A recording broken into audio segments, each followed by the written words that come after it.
Okay, we can get started. Thank you everyone for coming out tonight. It's nice to see so many people here. This is a very large crowd. Appreciate you attending tonight. My name is Nicholas Manousis. I'm the Executive Director of the Horological Society of New York, and it's my pleasure to welcome you all here to our February meeting. And of course, we have a few announcements to get started with.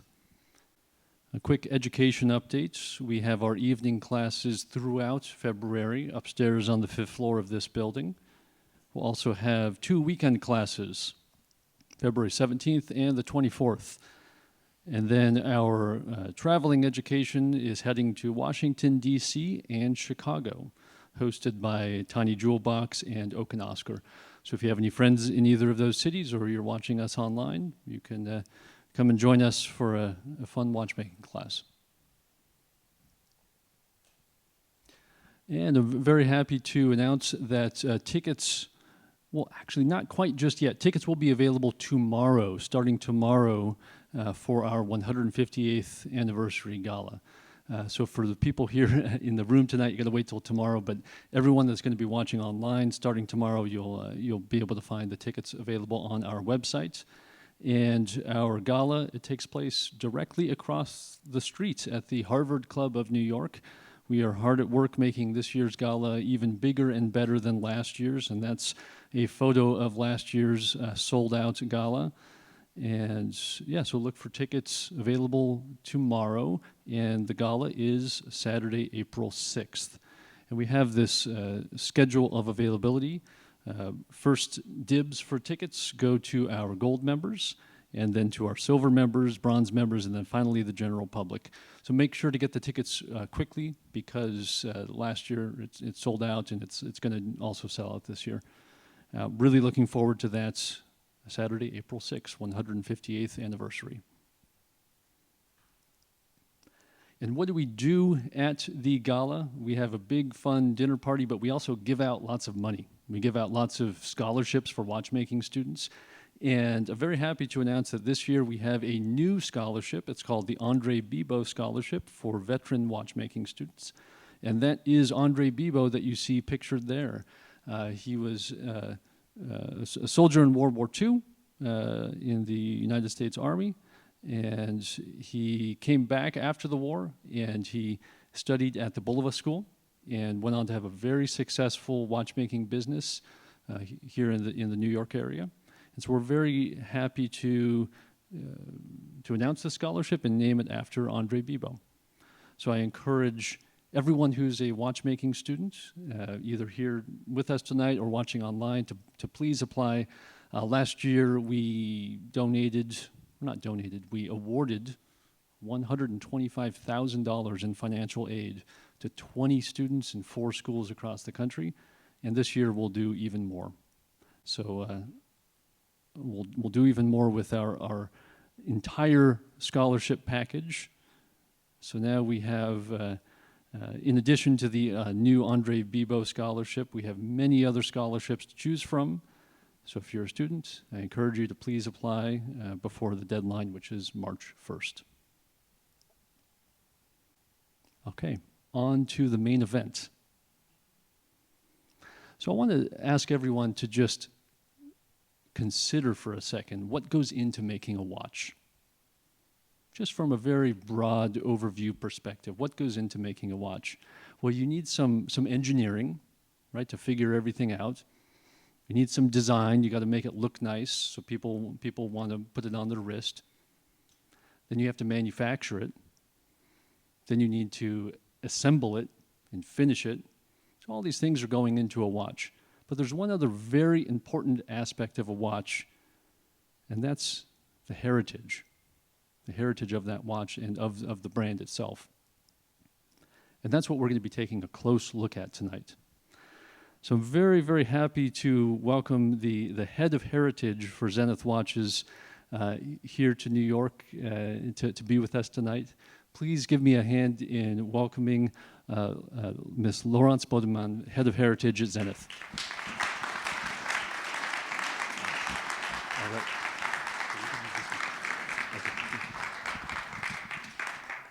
Thank you very much, Nick. Thanks to the Horological Society for having me here. And it's a pleasure to be here with you in this almost sister in age society, with which we will very soon be celebrating our 160th anniversary.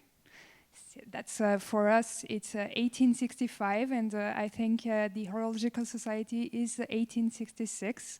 So is going to be exciting.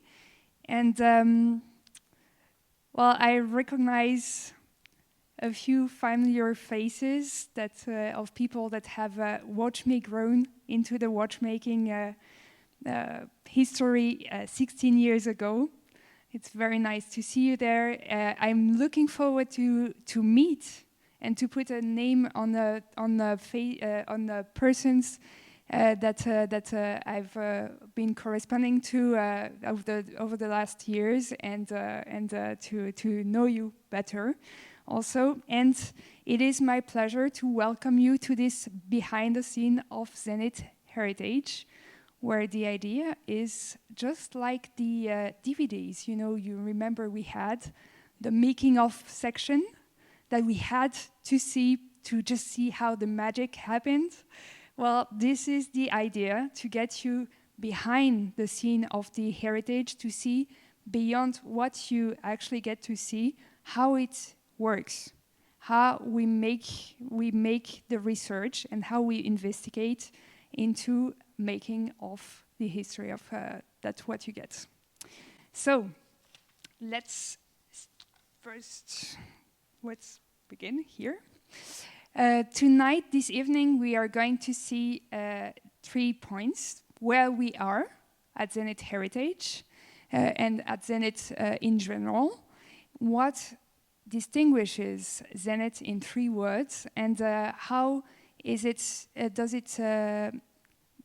is it a part of the history of watchmaking at large?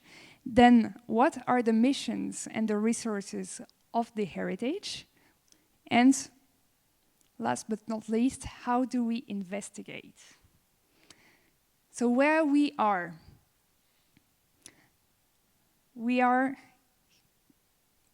in Locle, at Zenith, at the first manufacturer at the heart of the horological traditional watchmaking. This is important because it was developed from 1865 onwards in one of the top traditional centers for making watchmaking, with Geneva, Vallée de Joux, Chaux-de-Fonds, and then, of course, Le Locle, where Zenith is. And in Switzerland, this is part of what we call the watchmaking valley here. And more importantly, it's what was the place to be of chronometry. So we've seen that there are other traditional watchmaking centers in Switzerland.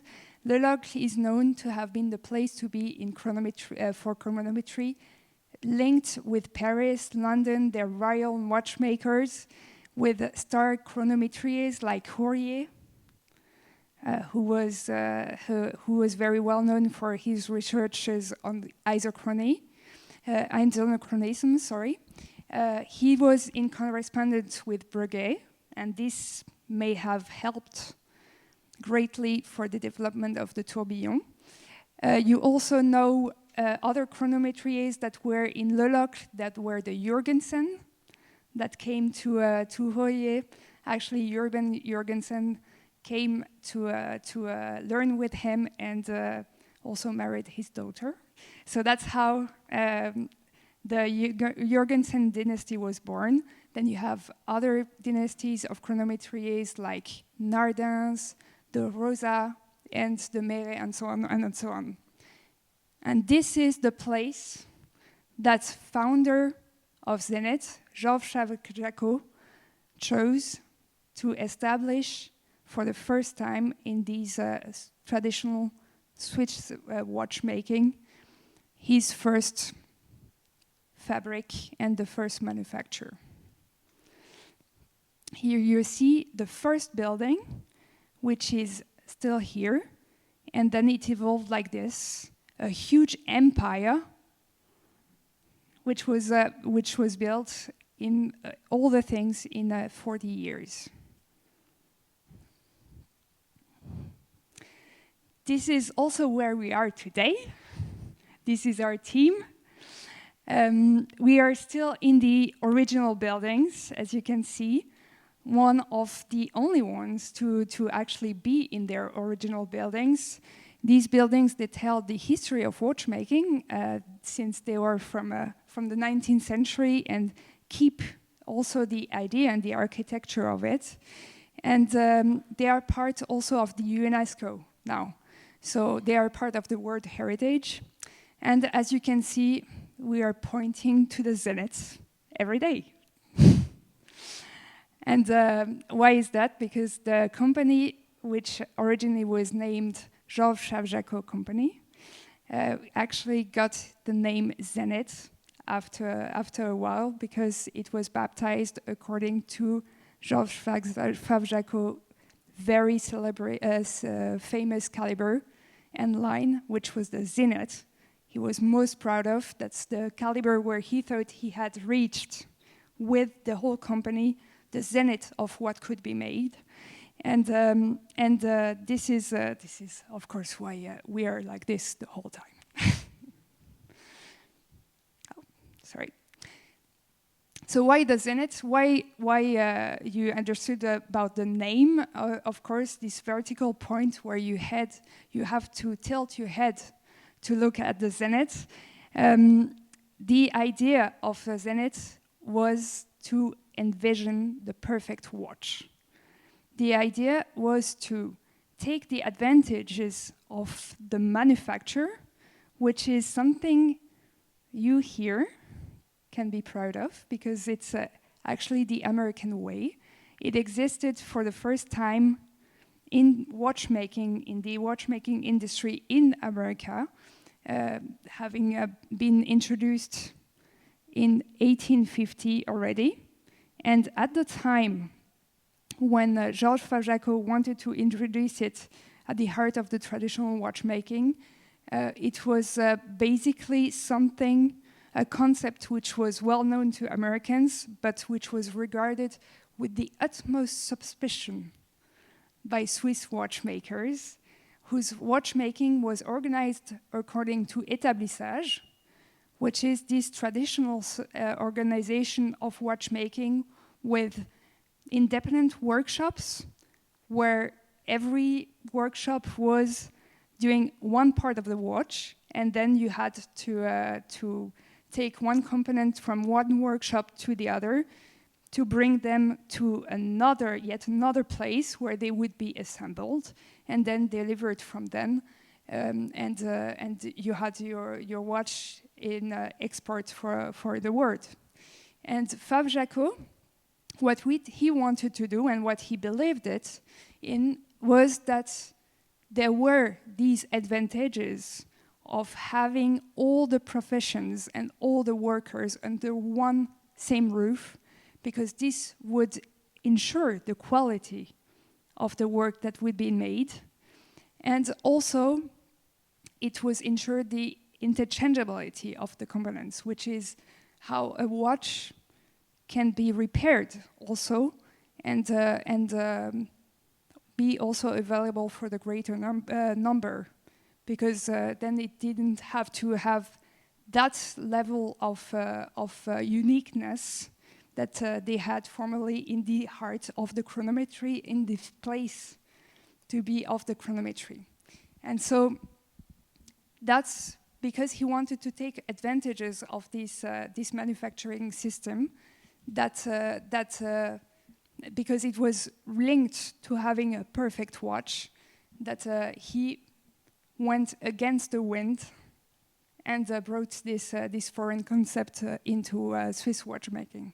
He was followed by others, kind of, it's all happened shortly, in a short amount of time. but he was the one that had to fight against the strongest padlocked traditional system. The perfect watch, in French, that is la montre parfaite. Montre parfaite in both two segments from the beginning at Zenith, the segment of high-end luxury and the segment of robust functional watches, both of them being able to work for a lifetime. That's one of the trademarked by Zenith, by the way. Zenith watches works every time for a lifetime. Very nice. And so that's the montre parfaite, the perfect watch that would work for a lifetime and also bring the quality for better accessibility for the greater number. It's also a wonderful watch, it seems, in English, or the gift supreme.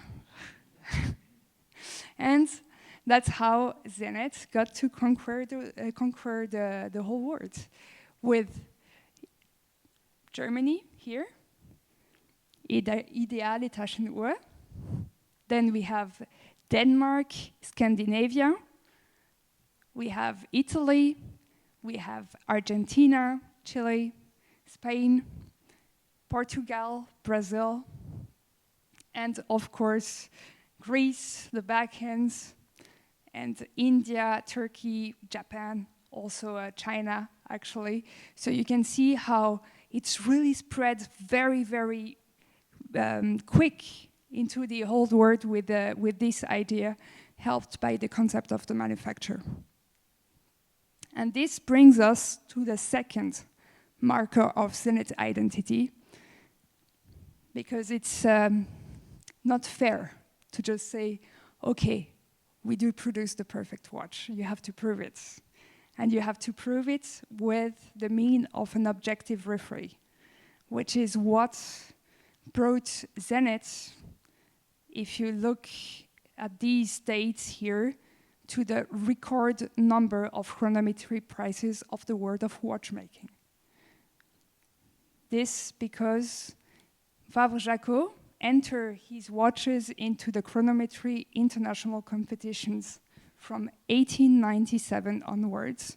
1897 is the birth of the Zenith caliber that we were talking about, and the corresponding line, which was this one where he believed he was heading towards perfection. And until 1968, which are the last international competitions of the Swiss, organized by the Swiss observatories, Zenith got more than 300 prizes of chronometry, including several absolute records. These records are here to be shown in these campaigns. You have in 1926 the best écart de marche. I think it's average deviation of 0.007 earned at the Curating international competitions. Then you have another great year was 1945, where Zenith had won the competition 5 years in a row. That's something that was never attained by any other brand. Well, and actually it was never obtained by any other. And that's with the 135. It's also with a mark that wasn't unbeaten until 1965. Then you have also an absolute record number in 1967 with a also best mark in the deck chronometers. I don't want to go on. This would be bragging, I think. But this is to show and to pay homage to the work of these persons here that worked on this chronometry, and they are the legendary Zenith chronometry lab, where I was told actually by a watchmaker that they all dreamt of working. Sometimes they were trying to have the best marks to actually go there because of the results they were gaining in the competitions. Here you can recognize Mr. René Gigax, which was one of the star chronometries of Zenith, and Charles Fleck, who were the ones that were winning these absolute records also for the 135 these 5 years in a row. You have to imagine them working in this small lab and every day working with the watches like racing cars to bring them to the victory. And also in the process, and this is very interesting, informing the production about what would work on the conception of calibers, because that was another type of profession, developing and designing the calibers, and it would be in constant communication, both of them, to just perfect what could be done. And by Zenith, this is actually nice to have.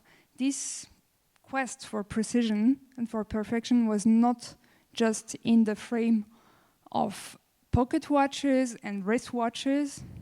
It turned in every domain. What they wanted to do is actually prove that in every domain you could actually strive for research and to get precision. So that's how you get in the heritage a 360 heritage degrees. Sorry, 360 degrees heritage. With here, what you see are deck chronometer that were used in the display cases. This is nice. People would actually come, the passerbys, and set their time on Zenith's exact time to the second at the time. So we are in the 1910s. That's quite nice. And then you have all these timekeepers for aviation as well. I brought some for you to see. You have the railroad watches. You have these reference clocks also to set the precise time. Was used by scientific institutes, watchmakers, benches, and also other watchmaking companies who were setting looking at the precision of their watches to prepare the watches for the competitions with regard to such regulators, precision clocks. And it was used by the observatories to set the reference time in Switzerland. Then you have also these type of timekeepers. We are going to see one later on in the presentation. They were chronograph or counters that were used by the public institutions in Switzerland, Zenith being the official supplier for example, the telephone services, postal office, and so on, where you actually had to have an undiscussed discussion because, like for example, the postal offices, they would rate their services according to the time elapsed for a service. So of course, it would be quite important to not discuss the precision of these measurements. You have, of course, the beautiful voice of Neuchâtel pendules here by Zenith, which were super popular, also to mark the different times in the life of a person, like a birthday, a jubilee, and so on. These clocks also that were used by insurance companies. I could get on a lot, but the idea is to show you that this was for the everyday persons, for the institutions, and for celebrities as diverse as Gandhi or the King Alexander I of Yugoslavia. So basically, it's a pretty wide audience. This is for you to appreciate. This is the kind of campaigns that it led to, saying very simply that you could buy a Zenith with closed eyes, which is something, but you can even sell a Zenith watch with closed eyes. Third marker of Zenith identity, the El Primero, of course. First integrated automatic chronograph ever, launched on January 10th, 1969. This El Primero is not only famous because, well, it's been the first, hence the name El Primero, because it was worn, this is for you guys, it was worn by Walter Schirra, who was an US astronaut. At the time it was launched, because it was attached to a landing gear of Boeing 707 when crossing the Atlantic, and that meant that it resisted the shocks of the travel, but also, and more importantly, the drastic pressure and temperature difference that there was in Celsius degrees. It was from -4 to -4 to -62 degrees. I think I have the Fahrenheit somewhere, but you can do the conversion. So it wasn't only this, it's not only because it's like 55 years old, and that's one of the oldest continuous line history of the world of horology. It's because, first and foremost, it was developed from scratch from 1962 onwards, at a time where, if you pardon my English, the rest of the Swiss watchmaking tended to make sandwiches with existing calibers. So, well, they had they have super good calibers, and they were complicating them. And it's not that evident that when you want to make something new, that you think about, okay, but we have to rethink the whole thing, that it would actually be modern. And that's what El Primero was. That's the makers of the El Primero that told me this story, because it wasn't written anywhere. Basically, what they had to do for the El Primero was also to develop it so that you could cut the components, assemble them, and then it would work, which is very different to the way a chronograph was done before at that time, where you had to assemble everything and then you had to start to file the functions. That was a work in itself, the terminal, the chronograph. And for the El Primero, they didn't want this anymore because it was already aged. It was going to an end, this kind of métier. And it features the high frequency of 36,000 VPH, which has become the Zenith signature, not because Zenith was the first to come with it, and not because it was the only one to try it, but because it's the only one that sticked to it and made it work on the long run. And so if you hear about this sound of the El Primero, you immediately recognize it as being familiar if you have this on your wrist. Last but not least, it was saved by Charles Velmo in the attic of the manufacturer. I think you all know this story already.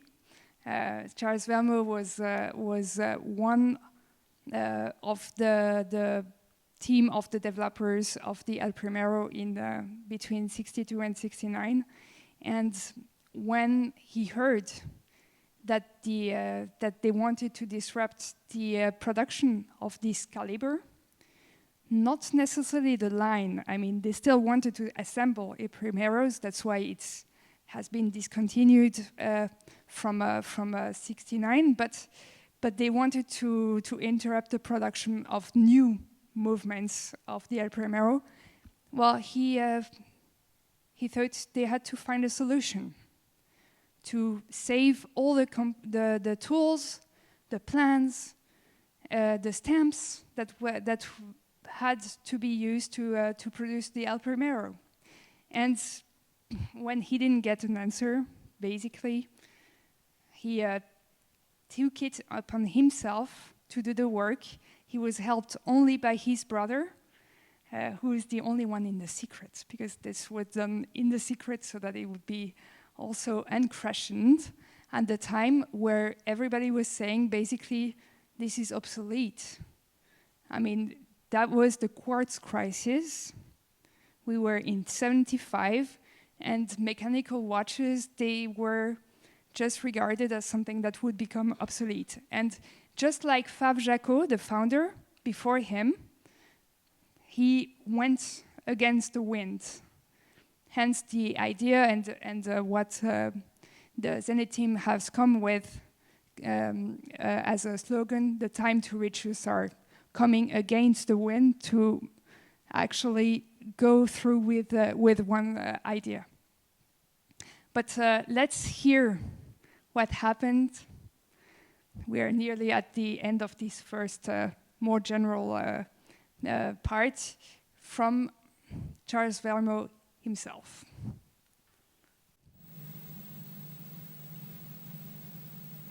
Sans être contre le progrès, je constate que le monde est ainsi fait, dans ce sens qu'il a toujours des retours en arrière. Vous avez tort de croire à l'arrêt total du chrono mécanique automatique. Aussi, je suis persuadé qu'un jour, votre entreprise pourra bénéficier des lubies et modes que le monde a toujours connus.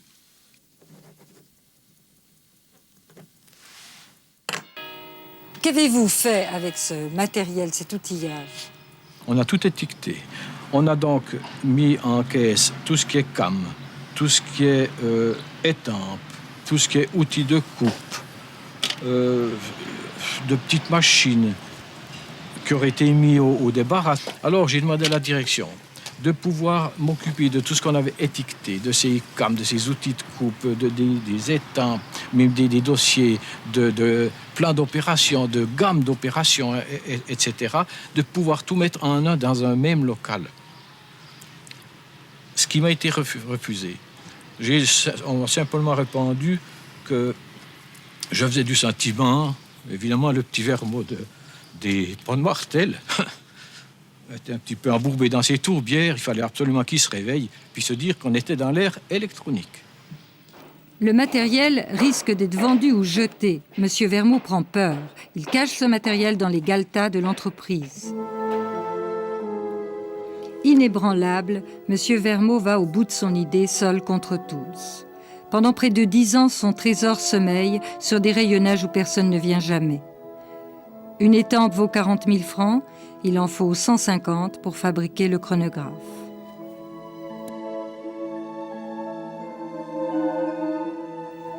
Or, un beau jour de 1984, un ingénieur au courant du sauvetage vient lui annoncer la nouvelle.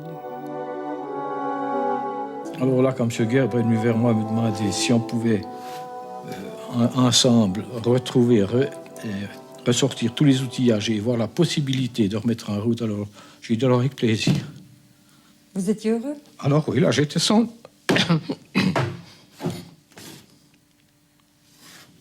oui, là j'étais son homme. C'était votre rêve qui se réalisait? Tout à fait.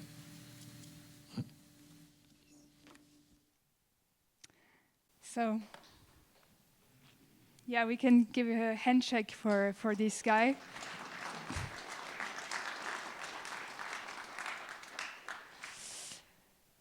this is actually what heritage is made of. These kind of testimonials that help us see what happened at the time and how it evolved also.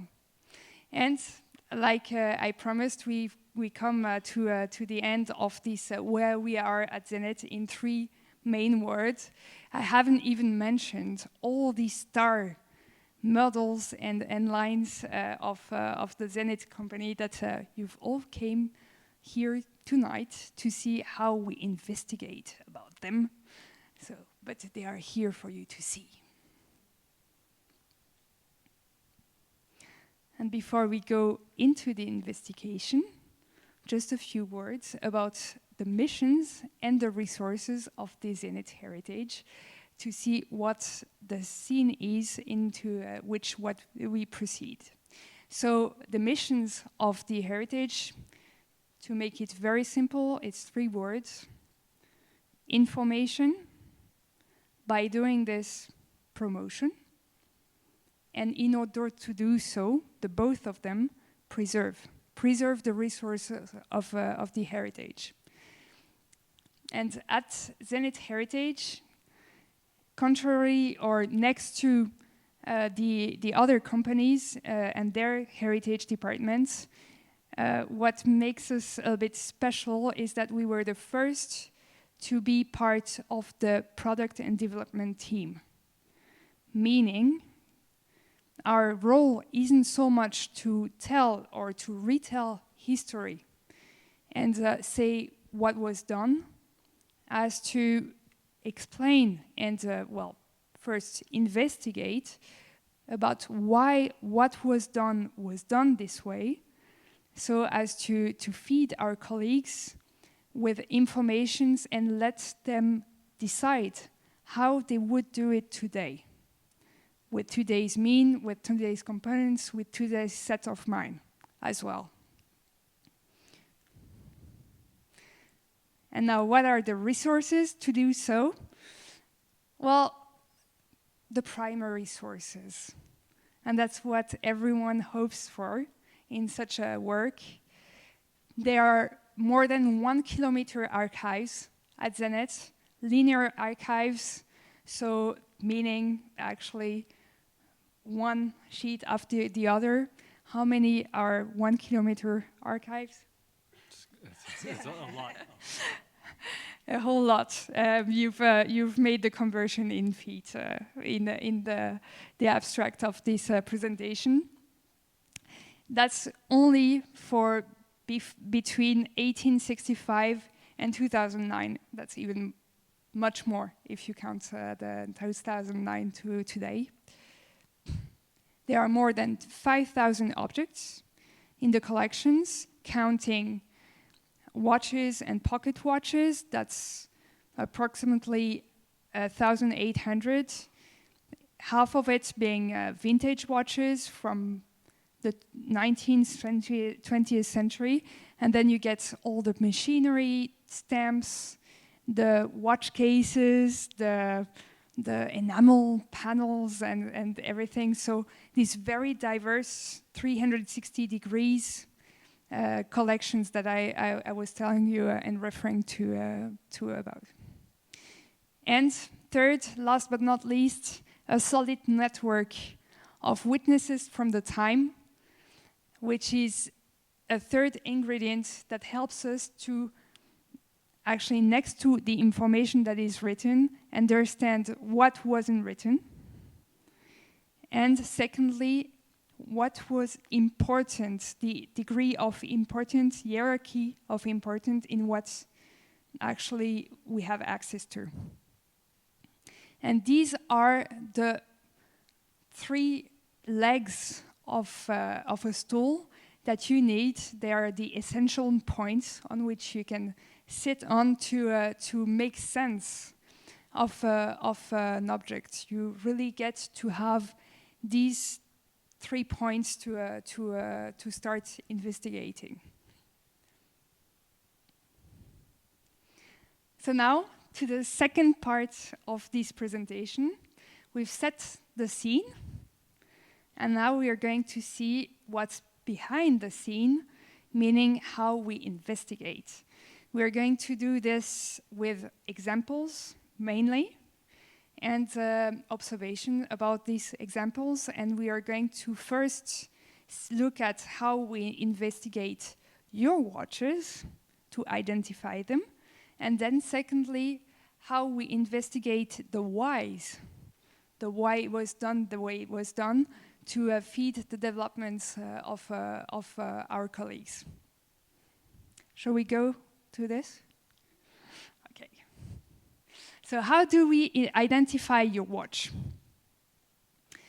Well, first of all, we identify it through two services, which are the extract from the register and the certificate of origin.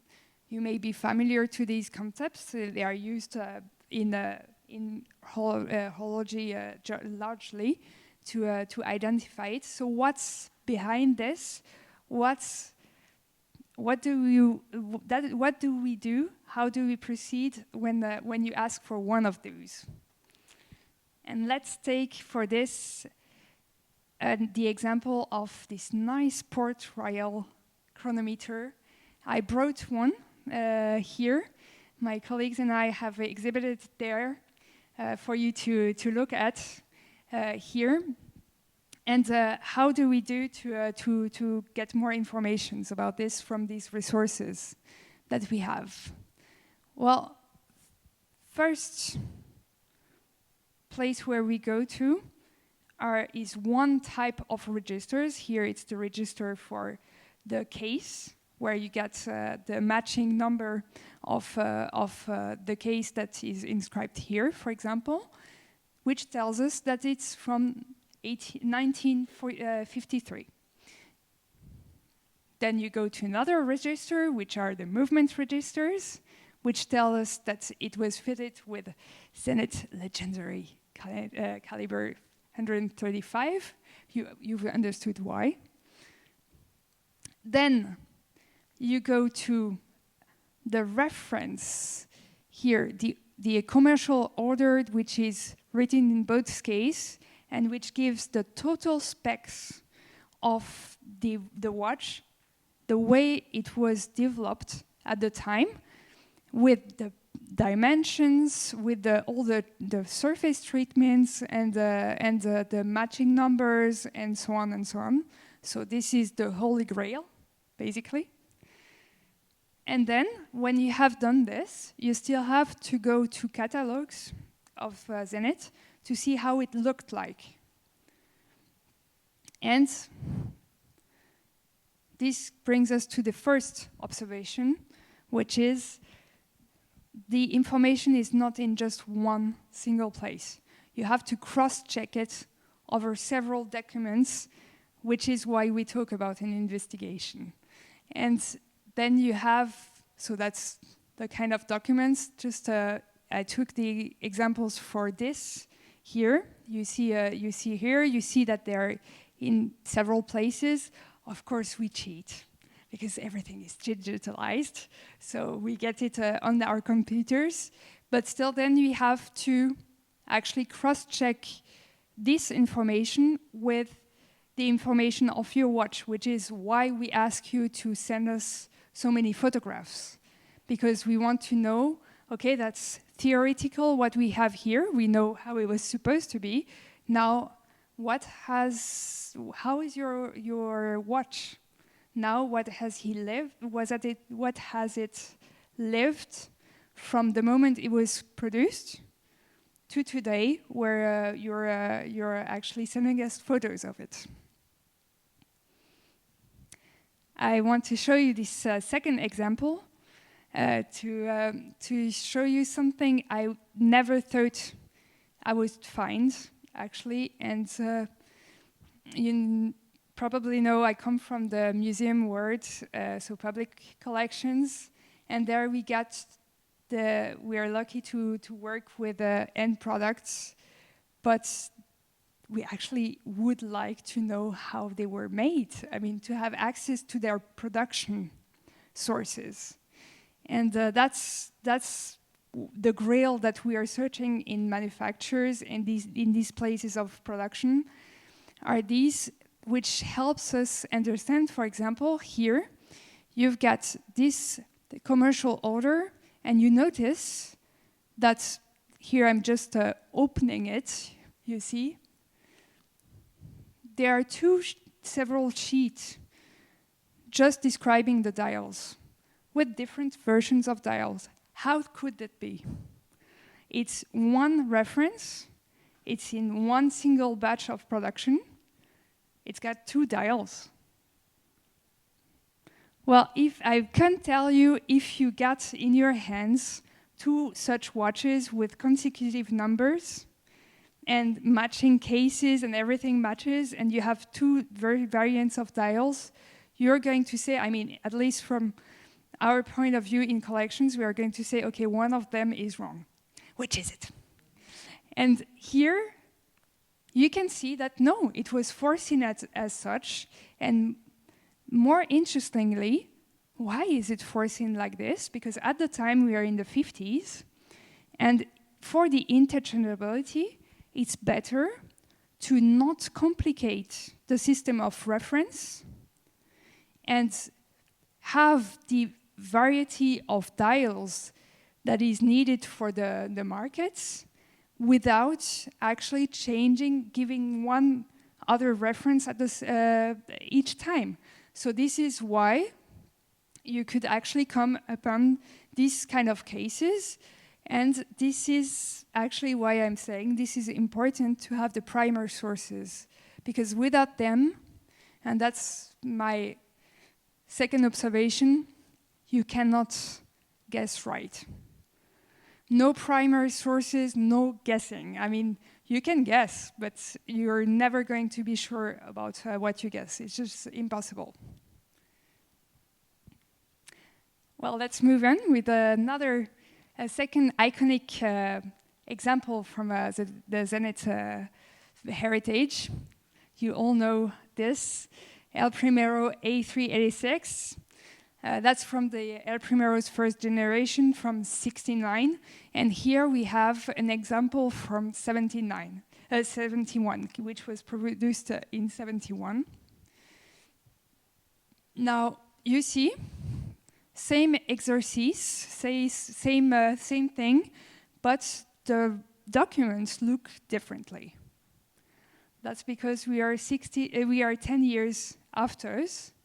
And 10 years afterwards, times have changed, and the way to describe things, even though it's the same kind of information, well, it looks different. It's like traveling in time and traveling to different languages and different vocabularies.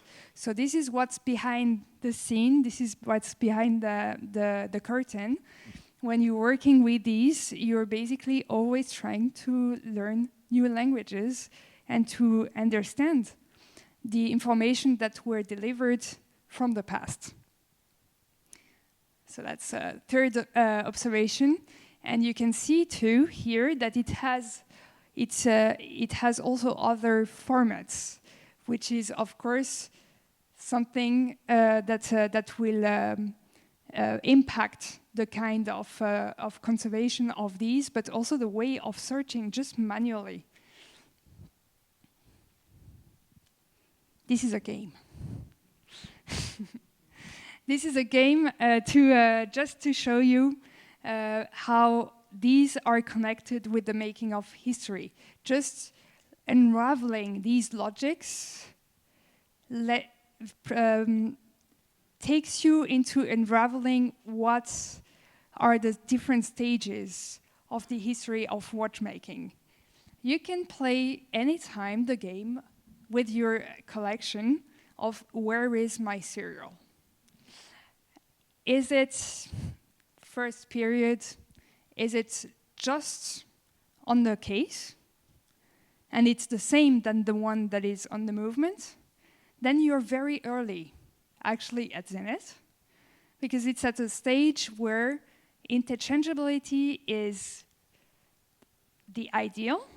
We talked about it, but it's not yet a complete reality. So you still need to have one number on the case and the same one on the movement, so that you can adjust the case to the movement. That's what it tells.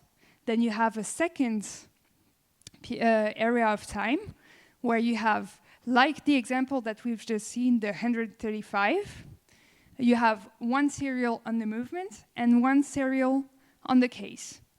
This is interchangeability. So basically, you can take one, take the other, you just write that they belong together. This is important because then they are going to be repaired at the manufacturer. That's actually, I'll let you in on a secret, it's actually the reason why we do have our archives, all the archives. It's because Zenith has, from the beginning, ensured the reparation of all its reference, or nearly all, I mean, except some battery connected devices. But if you are doing this, then you need to have the archives to know what you're dealing with. And of course, there are other things like if the company has to have an uninterrupted history, no big traumas, that are lived, but this is something that really conditions it. Well, on this second period, you can see that in here, there is interchangeability, okay? We were there. Third era, this here, you have one serial on the case, but no serial on the movement. This is going even further into interchangeability because they are thinking about, okay, when we are going to repair the movement, if we want to put in a newest version, then how do we deal with it? Because knowing what I just talked about, you would have to scratch it on the archives, and this is going to be complicated. So they are going even past this system of interchangeability. And of course, well, we know of the different variants of calibers and then when they were released, so we can trace if there has been a change. But this is where it's very behind the curtains. And then the fourth period is today, where you are back to having a serial on the movement and on the case because of matters of traceability. So just one single question like this leads you to understand how the logics of how the watchmaking art evolved over time.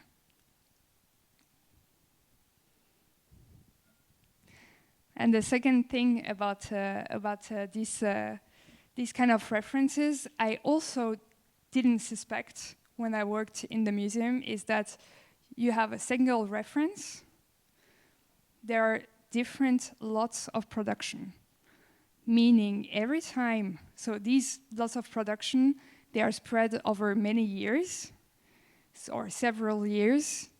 Anytime you have one new lot of production, you have a tiny variant, which means collectibility, basically. This is something you don't suspect, but just having these small variants are, if you look at Zenith and the fact that it distinguishes itself for having small lots of production as it is, and like the average for production for one reference in total is between 2,000 and maybe 3,000. Quite often it's just like 500 or something. So it's already quite rare to have any reference of Zenith. But then when you count the different variation into the lots of production, that actually explains the iconicity and the fact that some of the references are the grail for watch collectors. So this is also something that you can follow only by having the primary sources, because this is the kind of information that would appear on these sheets of production, and otherwise you cannot just guess how many were produced.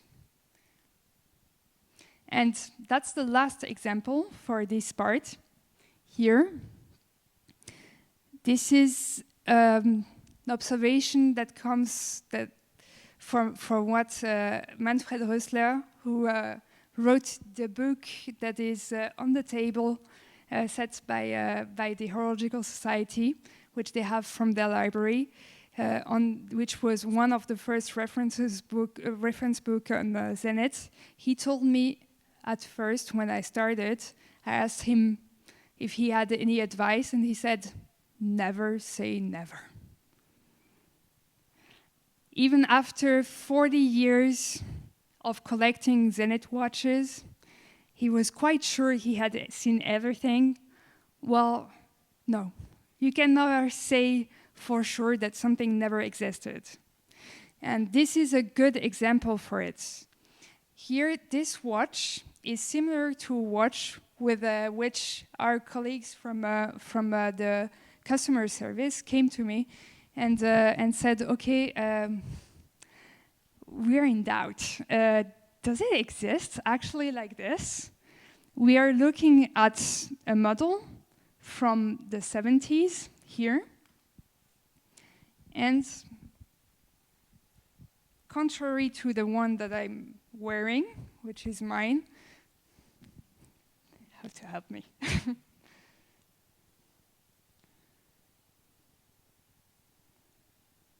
Perfect. Here you can see on mine, that's a closed case back. Huh? We are in the 70s with these kind of designs. Well, here, as you can see, open case back, transparent case back. Has it existed? What do you think? Okay, I got a no, I got a yes. Well, then we are going to see. Well, never say never, exactly. Well, the trouble with this is that the watch that we got the question with didn't have any inscription on it. It didn't have its serial number. And so basically the real answer I gave is we cannot know. So we had to wait for another version that came here, sorry about this, for another watch that came with a serial number to actually find it within the thousands and thousands of sheets of fabrication that would match these kind of years. And this is how you can see also that digitalization is not the answer to identifying. I mean, of course, it's very important to the preservation of the documents, but it's not because we digitalized everything that we are going to magically know how to identify your watch if it doesn't have a number. So this is how we got the information, and here written in small is that there is a transparent case back. Actually said in form of, okay, second glass on the case back of the watch. And just to conclude on this, this is how we actually get to build our collections from the heritage, from having, searching, investigating these watches thanks to your questions and thanks also to the questions of our colleagues, where we step upon things that we didn't know existed even, and yet not knowing it existed, of course, we want to add it in our collections as being meaningful when it is like this, when it has, for example, a case back in the 70s, whereas actually these case back, they usually came in watchmaking in the 80s when there was the resurgence of the mechanical watch to show what was making the value of the watch. So here we have an example of very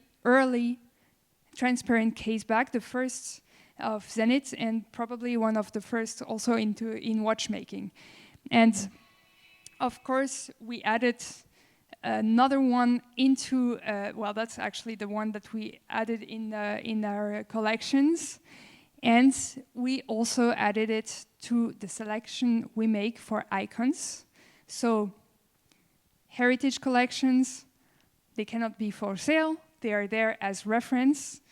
And aside from that, Zenith is proposing a program where you get to have a selection of iconic watches, vintage watches, that you can actually purchase by knowing that the company has hunted them down from where they are somewhere in the world, then restored, then certified, and that's where you can buy it again from. And you know that it's meaningful because it's with the help also of the selection that we make, a curated selection. It's not just any vintage watch that we think, oh, it's nice. No, these are watches we know thanks to this investigation that they have marked the history of the maison, of the watchmaking industry, and that they are also relevant to the collectors community, which is why we can use the term iconic, because they represent something. Perfect. Oh, good. We are about to approach the last part of this presentation now, and the part where we tell you the how we do to find out the why of the why it was done this way and not that way at the time. This to work with our colleagues and feed their developments.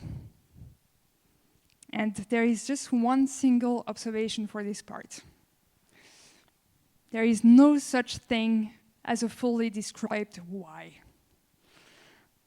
But that's it's actually for a reason you all understand, because you're all into watchmaking and you know that when you conceive something, you can acknowledge, you can mark down the specifications, but you are not going to worry about explaining why you decided to take this option and not the other option. I mean, it's just not the way it works. Now let's take this example. I take this example because this is an example that goes counter to what I just said. It's pretty much the grail of a description of a why behind a design of a model, which has made ecstatic our colleagues from marketing and from the designing team, because they wanted to use this model, the Rainbow Flyback of 1907, for an inspiration for a development. And in there, we could come up with this description saying, we get the thing, we know for nearly everything why they did it like this. Well, even in this case, is anybody able to tell me why there are 3 markers at minute 3, 6, and 9 on this minute counter? It's not described. Any idea? Yes? Did you all hear it? He's telling about telephone things, and we are touching the truth. As you can see here, these markers here are not on the El Primeros that are launched in '69.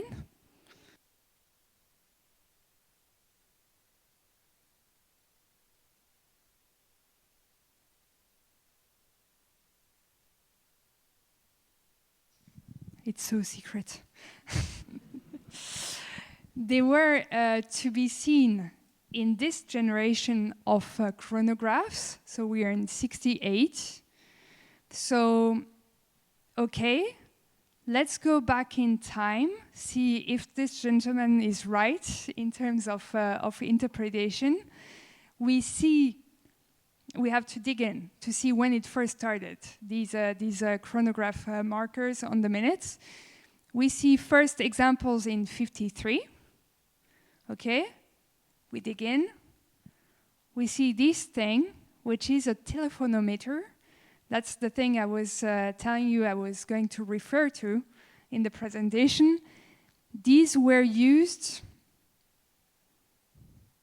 by the Swiss telephone services to keep track of the duration of the telephonic conversation. We make this connection because it's a minute counter, basically, so it has the importance on number 3, 6, 9, and 12, so we think it might be related. Then we go and see what it is for, and we have the response this gentleman has given us, that is, it is connected with telephonic tracking of calls. Why? Because, as it is described here, oh, I'm sorry, it's in French, so I'm going to translate this. You have often overlapped the 3 minutes. Control your telephonic communications. And why it tells you this inside? Because every 3 minutes you're going to pay more. So basically with this, you don't want to have any bad surprises. I'm sorry, this is how it works, just for the fun. You start it, then the counter goes on, and when it hits, here I've taken this example, but it could have been here or here. What happens is a nice signal here in form of a Swiss flag, telling you gently, it's time to say goodbye. If you don't, then it will disappear again. And then it will come back here, and again and again, 30 seconds before the change of rating. If you come after 12, then you're broke. So, no, actually, there is a second counter to tell you how broke you will be. Okay, so we can see how it was used here in these vintage models. We've seen it's not anymore on the El Primero and the chronograph afterwards, but that it comes back in 97.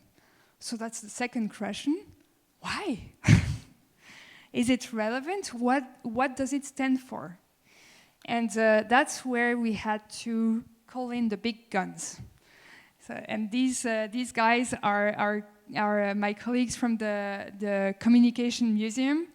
We are a big community, the heritage searcher, and we are keeping the network alive. They have a tremendous collection of Zenith watches, telephonometers, chronographs, and everything, because of Zenith being the official supplier for the communication systems. And they could dig in and tell us when it actually stopped. And it stopped in the 70s, which explains why it's not anymore on the El Primero, and which actually confirms that these 3 markers in this case, they are what we anthropologists call a survivancy, so something that survived independently from its function. So it's basically a citation of something that existed, but it doesn't make any sense functionally, which is important to know, because the reason why our colleagues wanted to use it as an inspiration was because of the design of the rainbow flyback that was to be purely ergonomical, like every description that I showed before. For everything, there was a functional reason. Now, they wanted, that was last year, they wanted to redesign completely the pilot line of Zenith, because they felt like, okay, it had been a bit,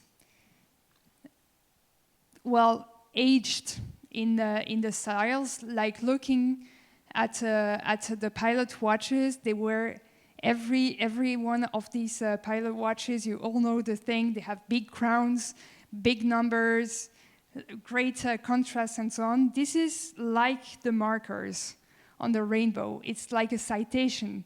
But the reason and the essence, the coherence or the logic that is behind it, is basically it was done this way at the time because it was functional. The big crowns were because you would use gloves into the cockpits because they weren't heat at the time, so you had to have big crowns to manipulate them with gloves, and so on and so on. But all these, they do not make sense anymore. So that's not something that represents what we could do today, and what the pilot watch should look like today. And since Zenith has the trademark, the name pilot, from 1888, meaning before the beginning of aviation, this founder, he was a smart guy. He actually wanted to show that he was right, so he trademarked this kind of names, knowing that they were working with aviation and so on, and waiting for them to be right so that he would earn the name and say, see, us pioneers, we are always right in the end. So, Zenith earning the name, that means Zenith can put the pilot name on their watches, and they can make the designs evolve. They can make the face of the new pilots of 2023, for example, and now we're in 2024. And so they wanted, that's our designer, Sébastien Gobert, my colleague, and he and his team, they wanted to redesign a new pilot watch that would be purely designed by the function. And hence, you can see there is no marker, so no citation of something that would be obsolete. And instead, because you have to keep the coherence, you have to keep the idea, he added another cool spec, because that was actually the cool spec of the rainbow, and that would be here on the oscillating mass.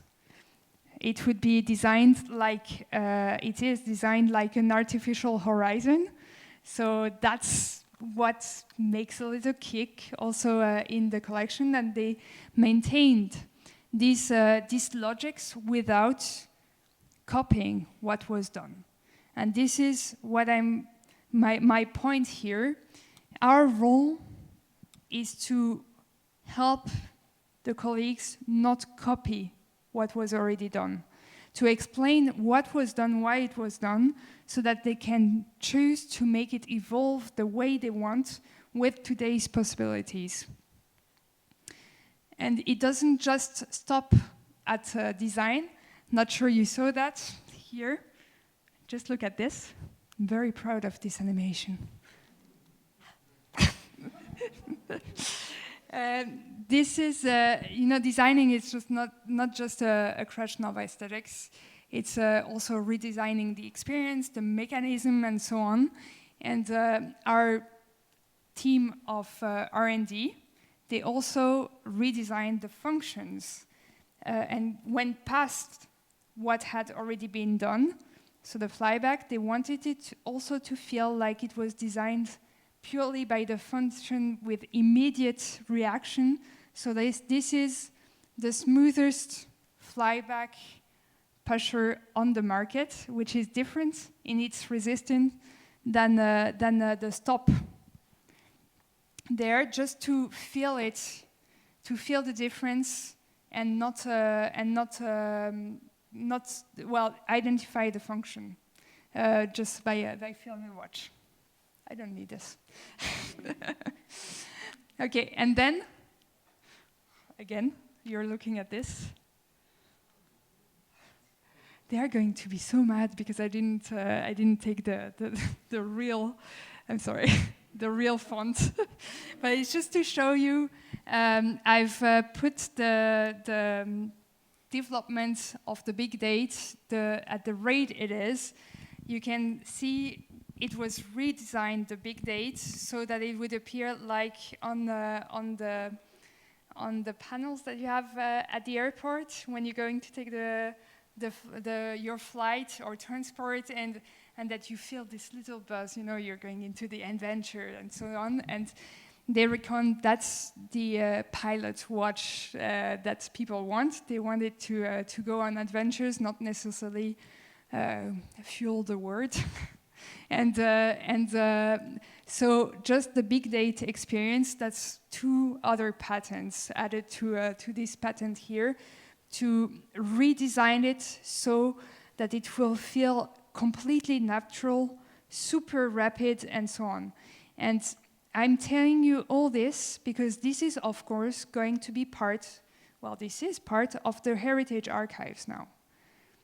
Whereas, I mean, it is part of the heritage, but of course, it doesn't mean that there are not going to be questions about it 50 years from then, asking, yeah, but why is that? This wasn't described. Because we can never think about everything that we need to describe to make sense of something. So the investigation will continue. This is another example. I brought here the watches that are the inspirations for the Chronomaster Sport. We've talked a lot about this, so I'm not going to describe this one. We can talk about it afterwards. Just to show you, this is another great example of this philosophy. The Chronomaster Sport was inspired by these 3 vintage iconic models, but doesn't copy any of them. So you just have to get the feeling it's from the same family, and it is actually, you get to see some hints of it, but it's a new creation. It's going past what has already been done. And I'm going straight to a last example, which is hot from being just released, having been released last week, day for day. And this is the new Chronomaster original with triple calendar. The teams developed in here, so you can see the new product. And this is the inspiration.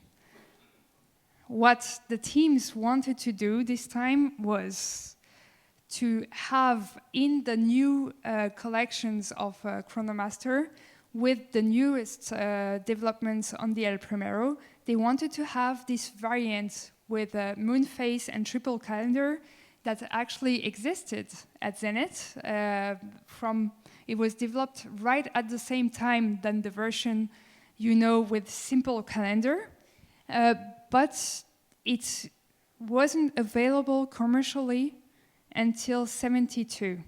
It just existed as a prototype in '70. And now the investigation is about why. Why didn't they produce it? When they asked me for this for an inspiration, I was like, yeah, but let's understand why it wasn't produced. A prototype is something that is not an assembly. It's really something that serves as a pre-series, and it's not natural that it doesn't lead to a commercialization. So So why? You can see here a hint. That's the commercialized version, first commercialized version of the El Primero with moon phase and triple calendar. In 72, on this Espada, you can see very different case, actually. We are in the second generation of the El Primero designs with voluminous space age design, which are not, which are relieved from gravity. You know, it's that beautiful time in the 70s when everything floated.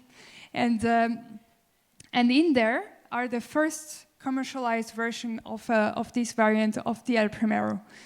So this is a hint, and this is another hint as to why it was never developed commercially.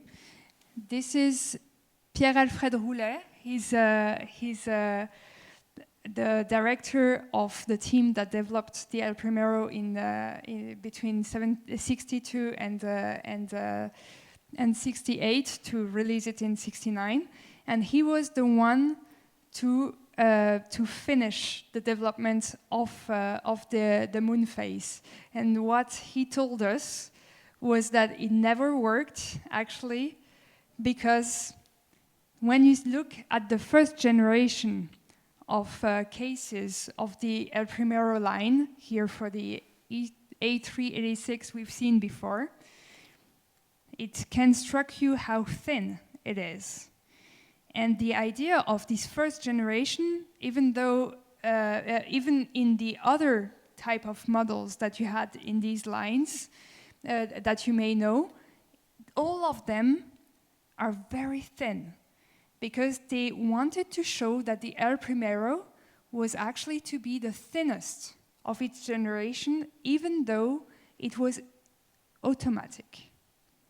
And that's going back to what we already seen together. That's one of the essence of the El Primero, that is that it had an integrated oscillating mass. So it had to be developed from scratch to feel like it was the thinnest also. And that's also the reason why using this kind of case design, just with the added module of the moon phase and triple calendar, which weren't integrated in this, it would be stuck. And the secret he told us to the team of R&D as well was, well, the prototypes, they work fine. We had to hand file all the moon phases so that they would work, which is impossible for an industrial production, hence no go, and they had to wait for designs that were more generous to be fitted with this version. And now the problem is, of course, that 50 years later, the team wants to use again these iconic variants, versions of the first generation of the El Primero, to have this variant. And the question is, how did they make it this time? And this is for another presentation. You have to ask them. I just have to give you a spoiler alert. They might have had to adjust to R&D and the movement specification this time.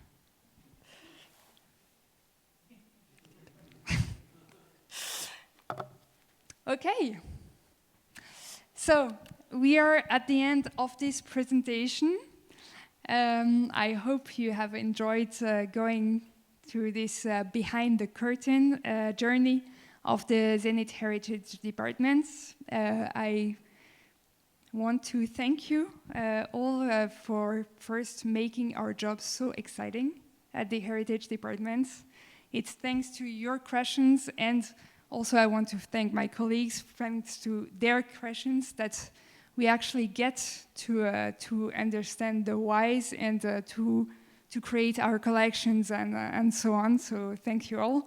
And to leave you with something practical, here are a little hint from behind the curtain about what you need to know more about your watch. In this case, what you can do from your side. And this is this. First advice from behind the curtain is go to the source to know more about your watch. Don't just go on internet or on merchant websites or even auction houses. They actually don't have the primary sources. So basically what you're going to do if you go there, well, of course you should go there, but if you only take this as the final information, is you're going to ask from these persons to be sure about their information, where you have understood that you cannot be sure about anything unless you have the primary sources. So go to the heritage departments to know more. Then the second advice I can share with you is if you want your watch to be identifiable, then always make sure it has a serial number on it. You've seen why, I don't need to explain more. Then ask for an extract from the registers if you want your watch to be identified. And if you want your watch to be authenticated, ask for a certificate of origins where we have the watch. You will then be able to send us the watch over our network.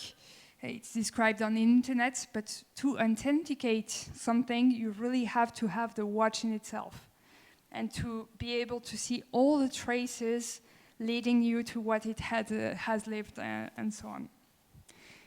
And then the three next advices belong together.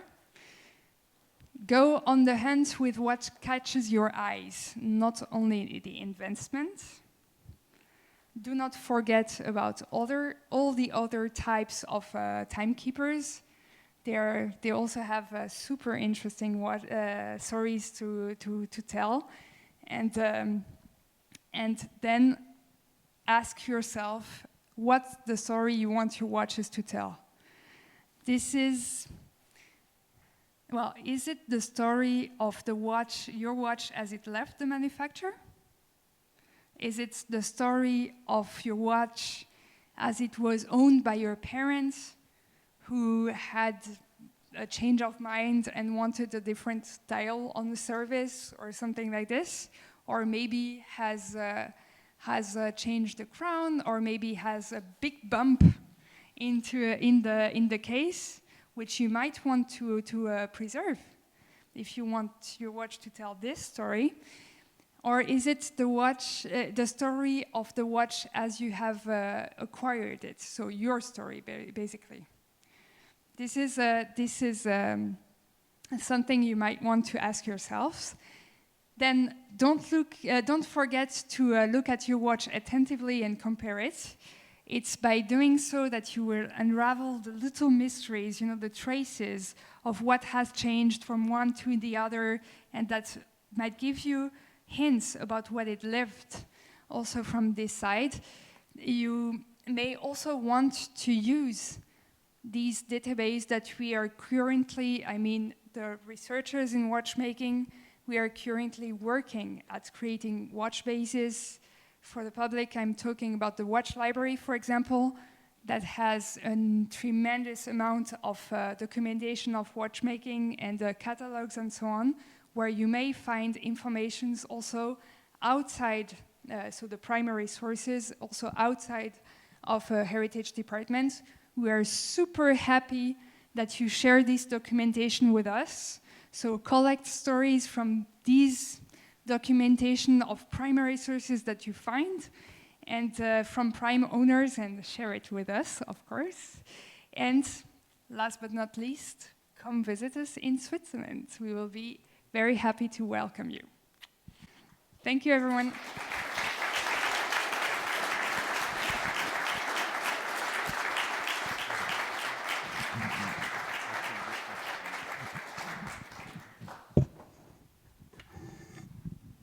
All right, so now we can move on to the Q&A portion of the evening. If you have a question, raise your hand. I'll bring the microphone to you, and Laurence will do her best to answer it.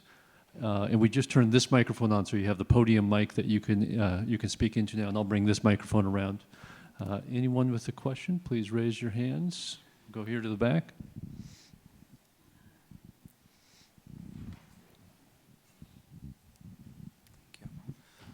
Thank you very much for coming and for the lovely lecture. You spoke to differences in production lots. Could you give any actual specific details? It's interesting, was it just in the way in which certain small things were done? It's basically when you have a very good question. When you're starting a new production lot, it means that you have to change the settings of the machines because they were working on another model. So every time you're changing the settings, they are really, really tiny variants. And this is what I'm telling about. I mean, it's really looking at the position of some inscriptions, or even if some time has elapsed, then maybe the logo is going to be different. Or maybe the supplier that the persons that you are using and working with on the cases, they might have forget they were doing this thing, or maybe you want them to do something different because you want to update the design. So there are small differences that you can see when you compare the watches between them. And basically, the point here was when do you know that this is a difference that is acknowledged in this lot of production, and when is it something that happened but that wasn't part of it? And for this, you really have to have these primary sources again, and to know how big the batches of production were, if it matches or not. And this is part of how we select also the watches for the icons, but also for our collections, and how we look at what your watch has lived, if it was changed. Well, if it, for example, it has a case from one generation and the movement from another generation of this model, and the dial from whichever generation, which might happen because there is some interchangeability in there. And again, is not a problem if you want your watch to tell the story of how it evolved, and but it's different to the story of how it left the manufacturer.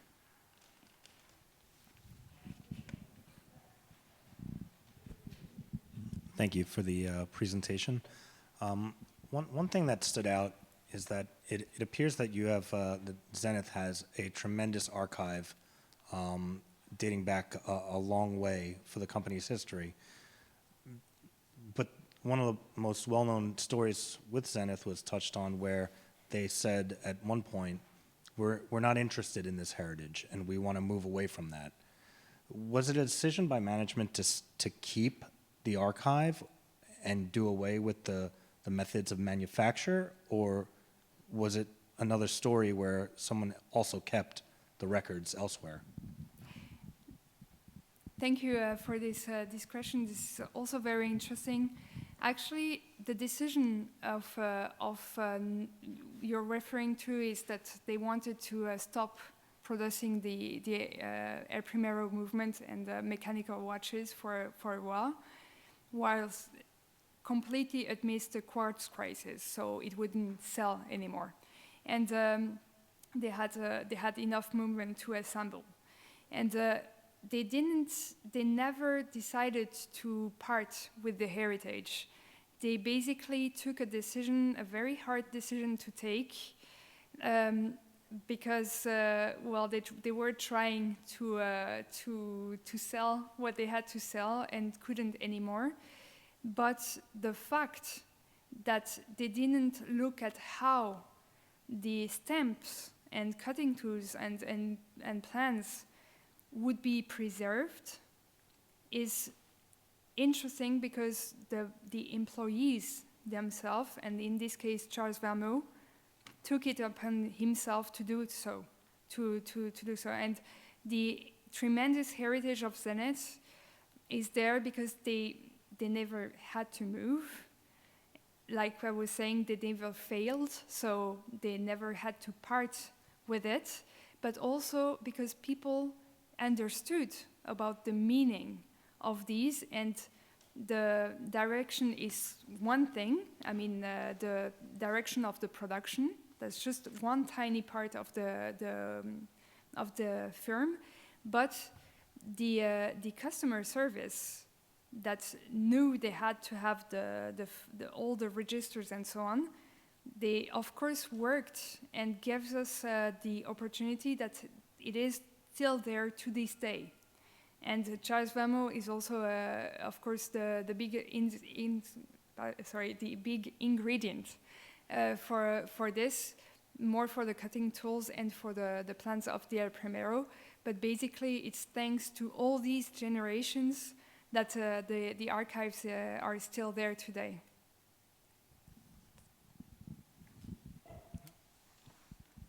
Hi, thank you so much for your presentation. It was very, very interesting, and very glad that you say, you know, to understand the history of a watch, sometimes it has history after it leaves the factory, with the crowns changing, things happen, that if you want to bring it back, you know, I always try to keep my watches as I find them.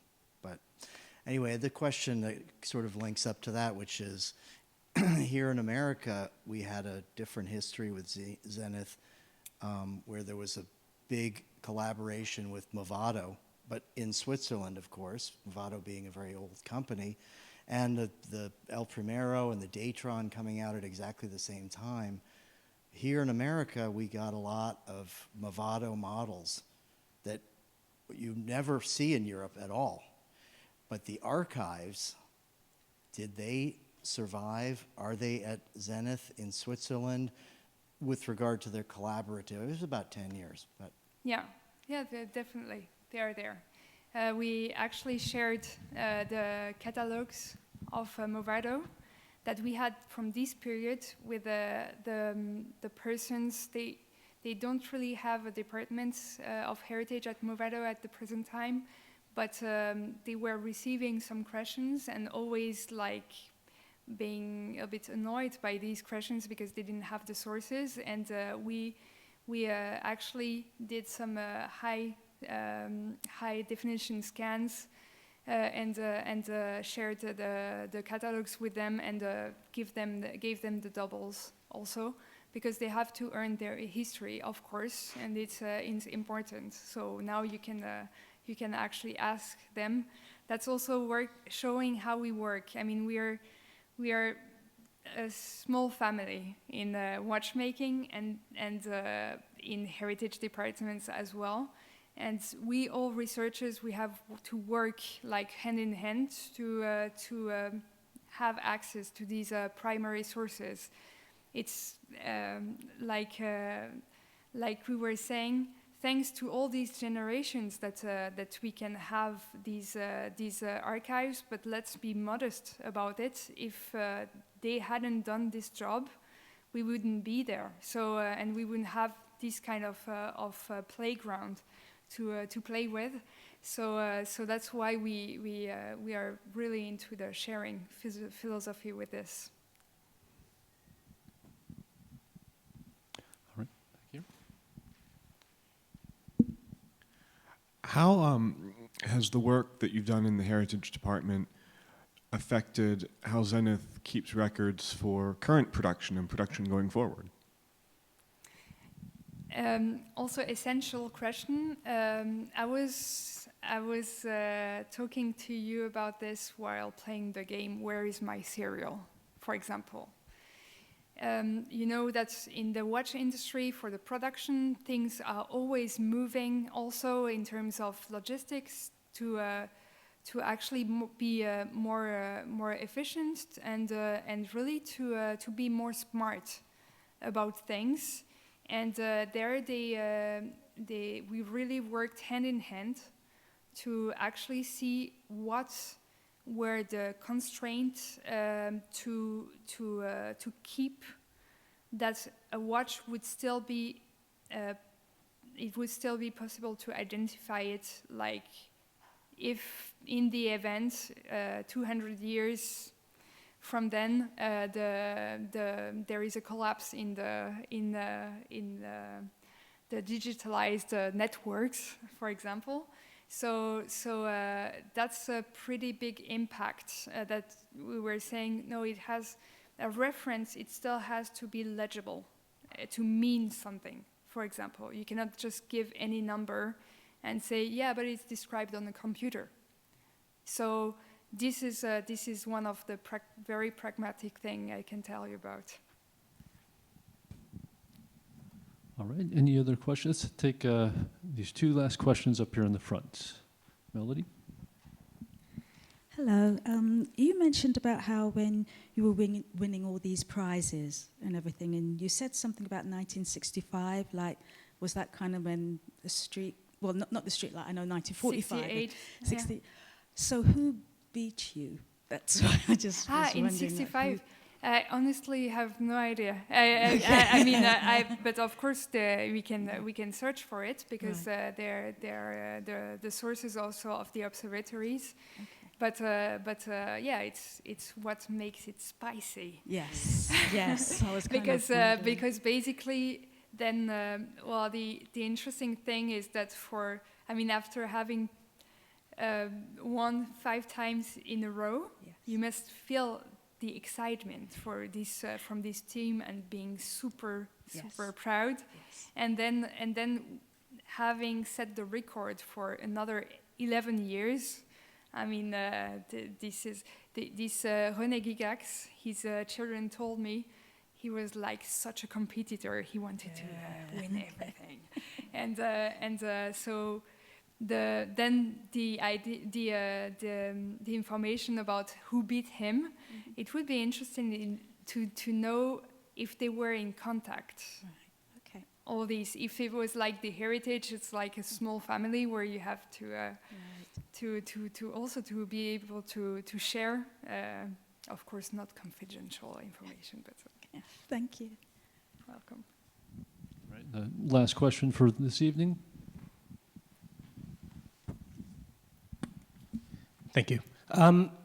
My question is about, from your perspective in heritage and understanding, you spoke about the functions that certain complications play in the heritage of a piece and things like that. Obviously, date windows they get a disproportionate amount of conversation amongst watch collectors. And El Primero has always had a date window in a particularly controversial position. In your study of the heritage and your aiding with, even in the latest Chronomaster Sport, it maintains the 430 date position. Did you provide any feedback about that with the team, and what was the decision-making process about keeping that, despite, I'm sure, loud objections from many in the collector community? Why are they? Why is this even discussed? I don't know. It's even better than that. When we wanted to release the Chronomaster Sports, it was just after having celebrated the 50th birthday of the El Primero, and what we did is, for the 50th birthday, instead of retelling us the story that we already knew, we invited the people that did the El Primero to tell us the history. And while doing so, in this process, we asked them what was identitary to the El Primero and could not be touched. And that was one of the things. So yeah, it was enforced by the heritage larger community there to keep this identitary interesting position of the date. Let's give Laurence another hand. Thank you.